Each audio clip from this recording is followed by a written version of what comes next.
दिल को तुमसे प्यार हुआ। तुमने चिराग को अपना अवतार बनाकर भेज दिया, वरना आज तो मेरी बेटी किस तरह। प्रभु, कोई तो ऐसा मोड़ होगा ना जहाँ पर मेरी बेटी को सिर्फ खुशियां मिले। कोई तो ऐसा होगा जो मेरी बच्ची को वो सब दे सके जो उसका बाप उसे नहीं दे पाया। कोई तो होगा ना प्रभु, किसी को तो भेज दो। तुम्हें तुम्हारी सखी की श्रद्धा का वास्ता प्रभु, किसी को भेज दो।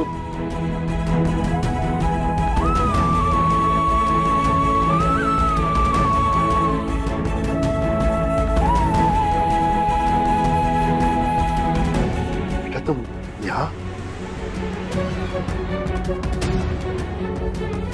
आप ही से मिलने आ रहा था अंकल।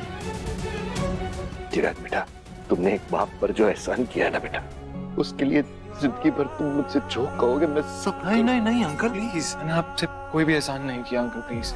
मैं तो यहाँ आपसे आपकी सबसे कीमती चीज मांगने आया। मेरी कीमती चीज? दीपिका जी, मैं दीपिका जी से शादी करना चाहता हूँ अंकल, अगर आप परमिशन दे तो। देखो बेटा, ऐसा मत समझो कि दीपिका कोई मेरे कंधों पर बोझ है। वो मैं उसकी जिम्मेदारी उठा सकता हूँ। तुम्हें ऐसा कुछ की बातें कर रहे हैं अंकल, अब गलत समझ रहे हैं। अपनी जिम्मेदारी उठाने के लिए दीपिका जी खुद के लिए काफी हैं। मैं बस आपको अपने दिल की बात बता रहा हूँ। बेटा, तुम्हें अगर उसकी मर्जी जाननी थी तो तुम मेरे पास क्यों आए? उससे मिलकर तुम बात कर सकते थे ना। क्योंकि आपने कहा था ना अंकल, आप अपनी जिंदगी भर की पूंजी ऐसे किसी को नहीं दोगे जिसे उसका मोल ना पता हो। आप अपनी परफेक्ट बेटी के लिए परफेक्ट पार्टनर ढूंढ रहे हैं। मैं परफेक्ट नहीं हूं।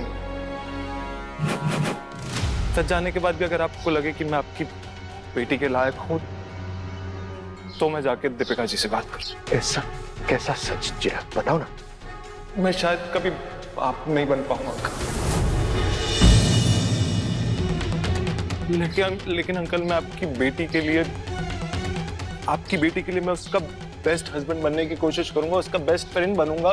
कभी उसकी जिंदगी में उसको किसी चीज की कमी नहीं आने दूंगा, हमेशा उसके साथ रहूंगा, कभी उनको छोड़ूंगा नहीं। लेकिन मेरी मेडिकल कंडीशन की वजह से शायद मैं उन्हें कभी मां बनने की खुशी नहीं दे पाऊंगा।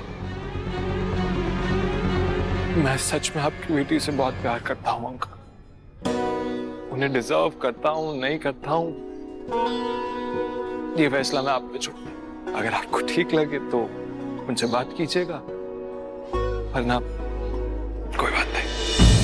जिसके साथ हम दीपिका का रिश्ता करवाने वाले थे वो आया था यहाँ पर, और उसने जब दीपिका को यहाँ पर अकेला देखा तो उसके साथ बदतमीजी करने की कोशिश की। अरे कैसी बदतमीजी? हाँ, अरे होने वाली बीवी है तो मिलने आया होगा। अरे निकम्मी, 2 दिन तक चुप नहीं रह सकती थी तू क्या? अरे मुश्किल से एक लड़का मिला था, तूने उसे भी भगा दिया। हाँ? ऐसी बेशर्म को मैं घर में नहीं रखूंगी। चल निकल। शुभा, अब अगर तुमने कुछ भी बोला ना तो मैं बोलूंगा नहीं। और रही बात पूरी बिस्तरा उठाने की, तो अब मेरी बेटी राजमहल में जाकर रहेगी।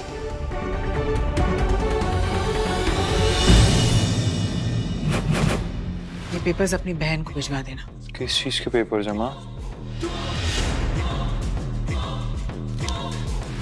उसकी आजादी के।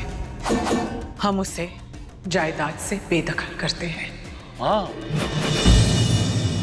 अब ऐसे क्यों बोल रही हो? क्योंकि जो बातें तुम्हारी बहन ने कही है वो कोई भी बेटी अपनी माँ से नहीं कहती। पायल ने हमें श्राप दिया है कि इस घर में दीपिका जैसी लड़की बहू बनकर आएगी। अगर वो रिश्ता खत्म करना चाहती है तो हम भी उसके साथ रिश्ता नहीं रखेंगे, तोड़ देंगे हम।